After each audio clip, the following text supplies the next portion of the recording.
Go inside the Crimson Tide with your hosts Rodney Orr and Gary Harris, keeping you informed on everything Alabama. Tider Insider TV, brought to you by Tuscaloosa Tourism and Sports.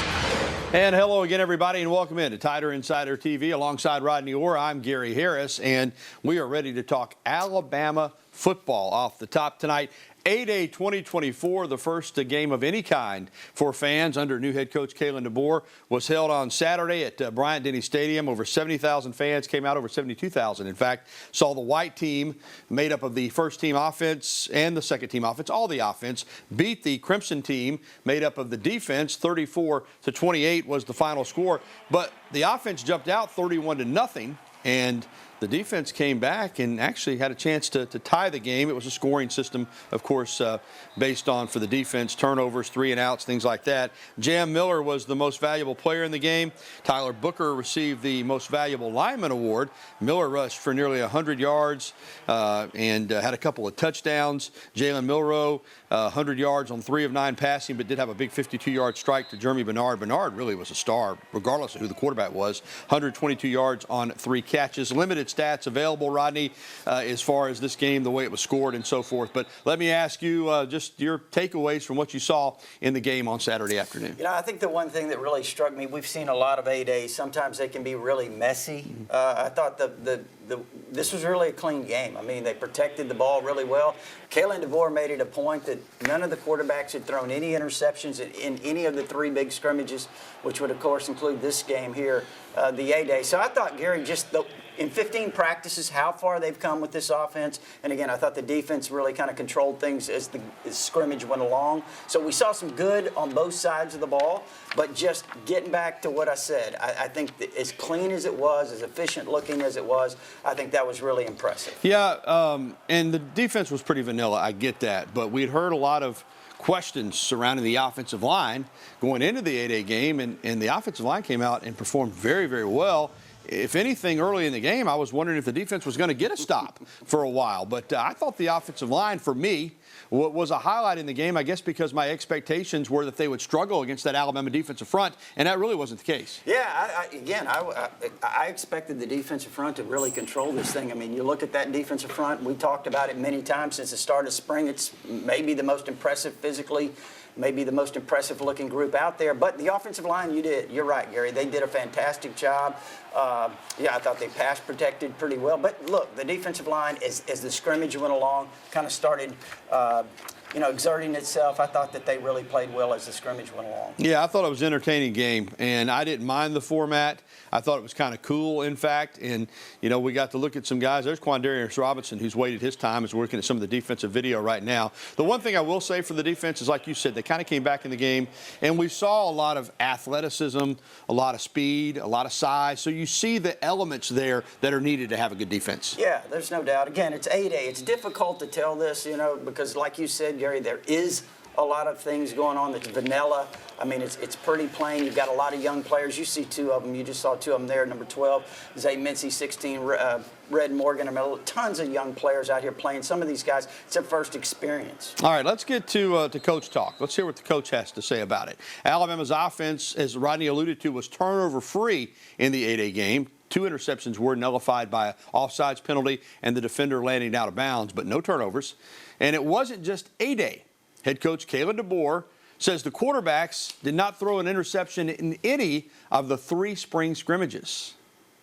And I noticed some ball security too, that I was impressed with. I think that's come a long ways. I watched a drill on Thursday in particular where, it's a circuit that we run and the ball security for these guys. And, you kind of hammer and scream at them over and over for 15 practices. And you're like, man, I don't know if they're getting it. But you saw on Thursday, how far we've come if you flip the film on from that drill compared to the first day.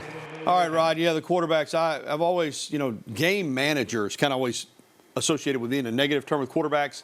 I've always thought the first thing a quarterback has to do is manage the game, no matter how talented. And the fact that these guys aren't turning the ball over, I think is huge. Really big. I mean, certainly really big. And a lot of people get into these A-Days and start trying to make too much out of them. I mean, you really can't. I mean, the quarterbacks are limited to a big extent. I mean, you take Jalen Milroe, for example. I mean, part of his game's taken away, the ability to move around and run.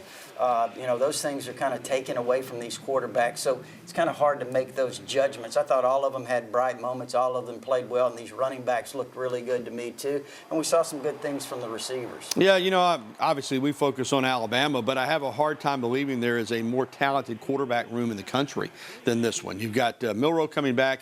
He's the highest returning Heisman ranked vote in the voting from last year. You've got Ty Simpson, who other programs are salivating.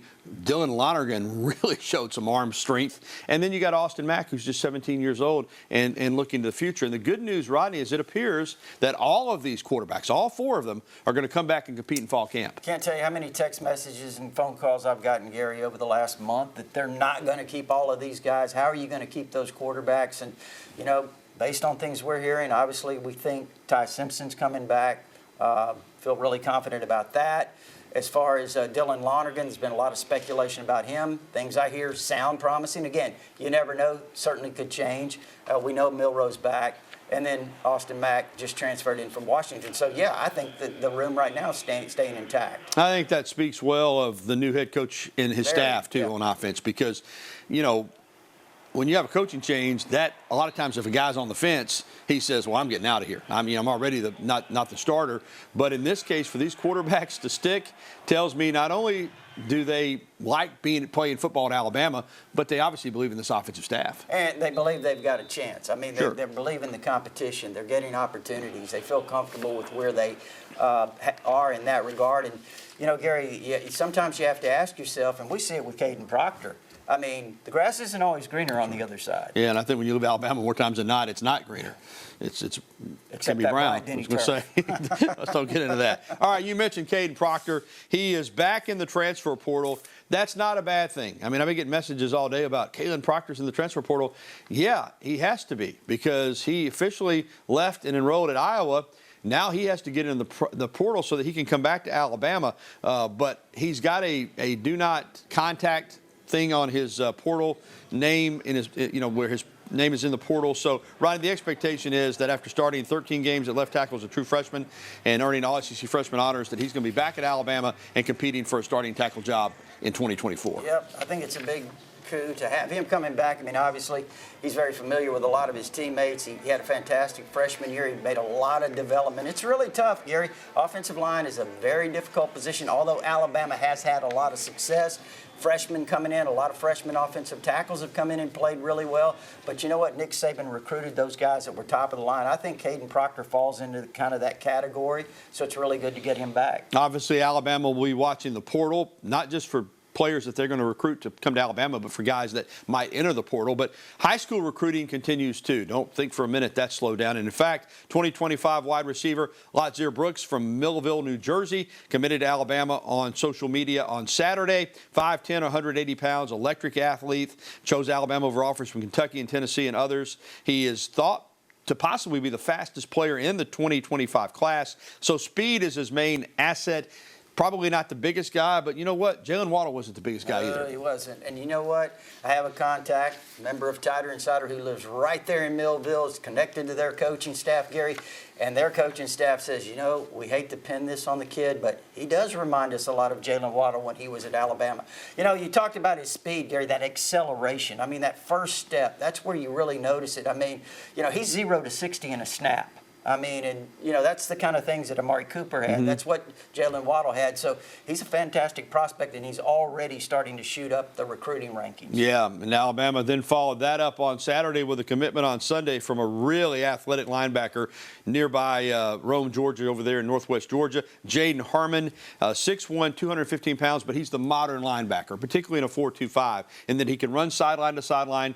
He's not too big, but he's big enough. He's a big hitter, a fierce hitter. Had offers from Georgia, Clemson, Ohio State, Tennessee. So what do you see from Jaedon Harmon? Well, look, I think, when you look at him, you look at his film, he plays a lot of outside backer. Mm-hmm. He looks to be really good in coverage. I think with his size, 6'1", 215, and again, this is me, I think he's probably maybe more of an inside linebacker, but, that's just what I'm guessing based on his size. But he is really athletic, as you said, Gary. He can move side to side. He can cover, and he's a striker. Yeah. I mean, he is. That's the thing I noticed. Yeah. He finds that ball, and he lays them out.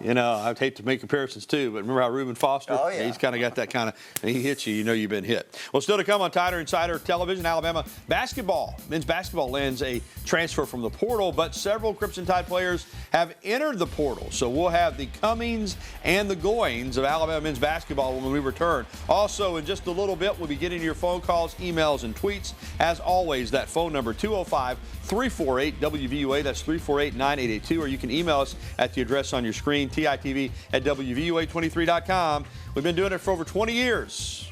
The show that takes you inside the Crimson Tide, Tider Insider TV, will return right after this.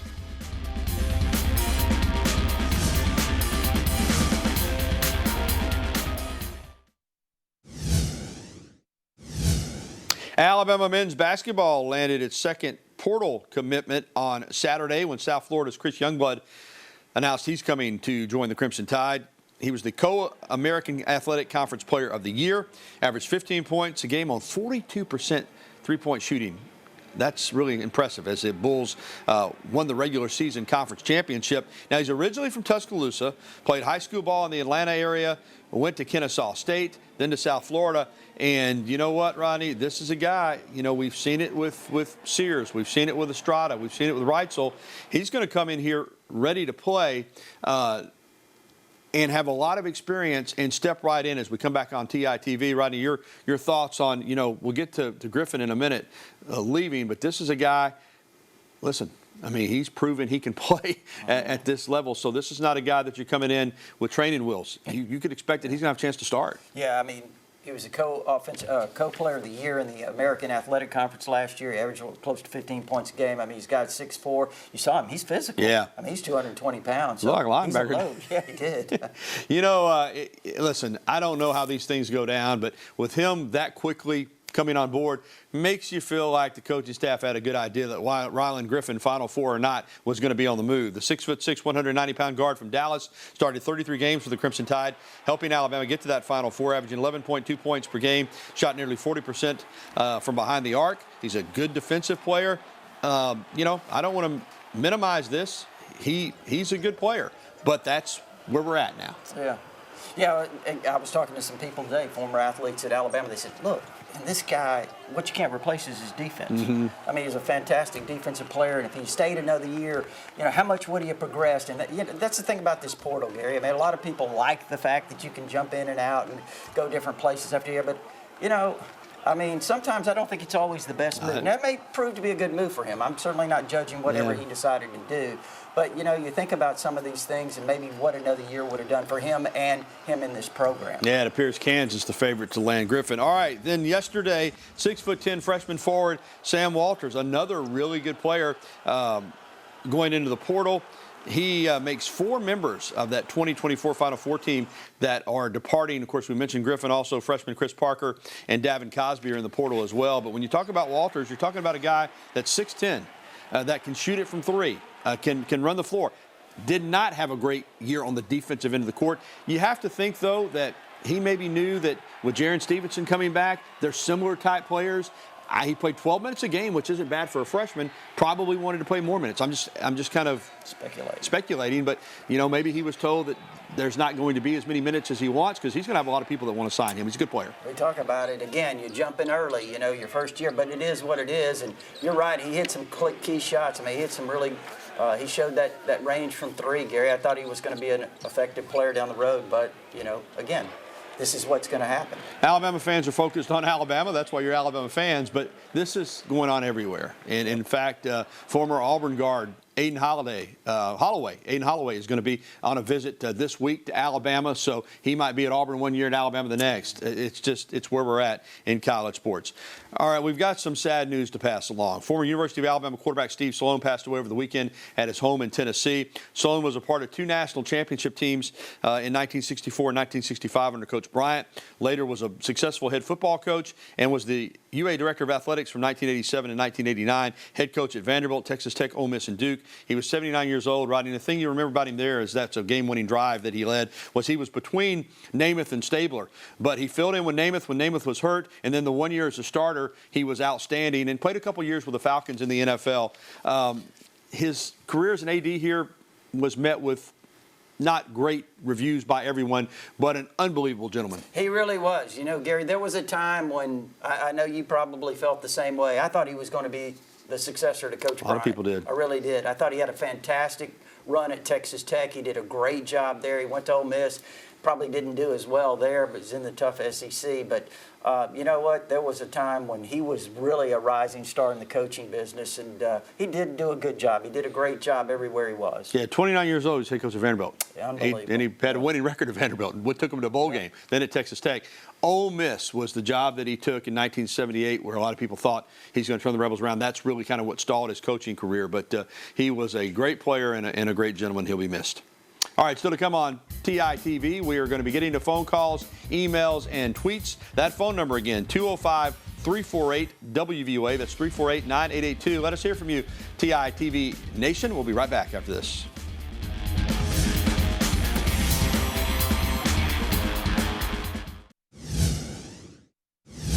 What a scene at Rhodes Stadium last night. Fans were invited to stay over after the game against Texas A&M and watch the SEC Network premiere of the SEC story documentary Bama SB, which took an in-depth look at Alabama's 2012 National Championship team, first ever SEC story to be done on softball.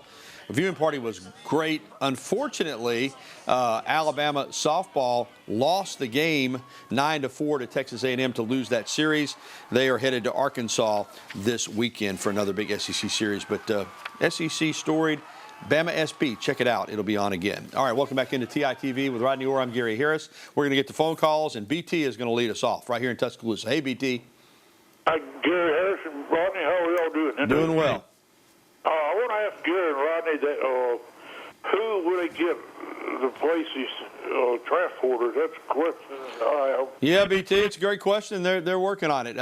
Listen, they already have a couple of McDonald's All-Americans coming in from the high school ranks in Reed and Sherrill. You know, Youngblood, we've already talked about coming in. They're gonna fill this roster. This is one thing I'm not worried about with Nate Oates, Rodney. Every year, Alabama's going to put a very talented roster on the floor. Yeah. They got a kid from Pepperdine, Mallett. Yeah. Houston Mallett's a really good player, 6'5" guard, swing player. Nas Cunningham's another outstanding high school prospect that they've got coming in this class. So, BT, yeah, there's no doubt he's going to get the best. And in fact, I would tell you right now, in my opinion, I'm not saying they're going to the Final Four, but I think they'll have a more physically talented roster this year than they had last year, particularly if Grant Nelson comes back. I feel like Sears probably isn't going to come back, but we will see. All right, let's go over to Birmingham and talk to Andre. Hey, Andre. Hey, man. Good afternoon to you. Hi. Yeah, so I'm just, I'm just wondering about Nails' recruitment this year with the big men. Not bringing Waggy and Pingle back this year, but going in the portal and getting two big guys who can make an offensive move, defend, and make some shots in the paint. What do you think about, give me your opinion about that? Well, he's looking at bringing in Cliff Amore from Rutgers, who is a transfer center that fits what you just talked about. Big, strong guy that can protect the rim on defense, score in the paint. What I'm reading and hearing is that he could be in on a visit this weekend. He's about 6'11", Rodney, and really well over player. 200 pounds. Yeah, there's been a lot of chatter about him, Gary, since he came into the portal. I know the kid from Arizona was going to Indiana. Yeah, I think that was a little bit of a – maybe, I don't know that it was a surprise or whatever, but he's certainly a guy that was connected to Alabama as well. Money talks. Indiana came up with it, that's for sure. All right, we're going to get to more phone calls when we come back, 205-348-9882. Also, our email question of the day. So keep it right here for TITV. We'll be back after this.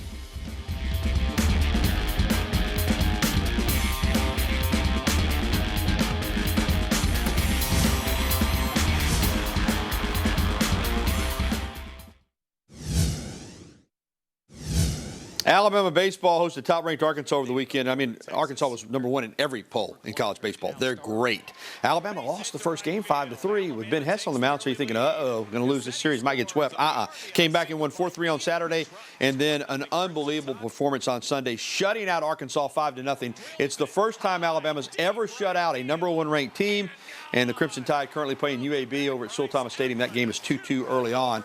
And one thing I want to mention on Alabama is Zane Adams, the pitcher, He had an unbelievable performance, and actually he is the SEC co-pitcher of the week after, you can go ahead and roll that up if you want to a little bit so I can see what I'm talking about with Zane Adams, but he is a guy that co-SEC pitcher of the week is a true freshman to shut them down the way he did. Phenomenal. Impressive, yeah. Real impressive. And, this baseball team, a lot of people said, well, they kind of have been a little up and down, but they've shown some sparks in some of these series. Yeah, they sure have. And how rare does this happen? You beat the number one team in a series. Now you host the number one team again this weekend as you get Texas A&M rolling in here. Teams are SEC teams. Yeah, how about that? So, all right, let's get to our email question of the day. And it is brought to us by KDM Service Corporation. When it comes to heating and air conditioning, KDM Service Corporation serves your family like our family. So let's take a look at our email question of the day. And it is from Jamie in Haleyville. Do you think Sears and Nelson will come back next year? Also, does Pringle have another year of eligibility? Pringle does have another year of eligibility, as do Sears and Nelson. My guess is that Sears is going to stay in the draft. I mean, he had a great year. I don't know that he can have a better year than that. Nelson, I think it's probably 50-50. I mean, this is a guy who flashed at times, could be dominant, but some games he disappeared, also dealt with fouls. I think that Nelson could really raise his stock by coming back and having a big year. I'm with you, Gary. I really am. And, there's a lot of people on TiderInsider.com, talk to people, and, they're optimistic that he's coming back. So we'll see if they're right. All right, we will see. But thanks for the phone calls and our email question of the day. We are going to take a time out. We're going to come back and wrap up this edition of Tider Insider TV right after this.